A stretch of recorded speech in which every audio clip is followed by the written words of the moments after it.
नमस्ते दोस्तों। जैसे कि मैंने अपने पिछले वीडियो में ये कहा था कि मैं मानव अधिकारों के लिए बात करूंगी कि कौन से मानव अधिकार यानी कि human rights as a Indian citizen यानी कि भारतीय नागरिक होने के नाते हमें मिले हैं। तो मैं आपके सामने एक के बाद एक ये जो राइट्स है वो शेयर करती चलूंगी।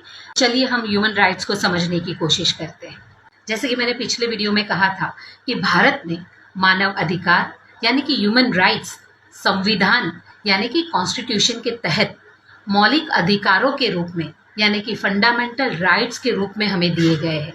ये अधिकार सभी व्यक्तियों को उनकी गरिमा यानी कि उनकी डिग्निटी, समानता यानी कि इक्वालिटी और स्वतंत्रता यानी कि फ्रीडम से जीने का अधिकार यानी कि राइट देते हैं। ये अधिकार कौन से हैं जिसके बारे में हम आज बात करने वाले हैं। तो सबसे पहला जो अधिकार हमें मिला है वो है राइट टू लाइफ यानी कि जीवन जीने का अधिकार, जिसका जिक्र कॉन्स्टिट्यूशन की आर्टिकल 21 में किया गया है। हर व्यक्ति को सुरक्षित और सम्मान से जीने का हक है। इसे बिना किसी उचित कारण के नहीं छीना जा सकता है।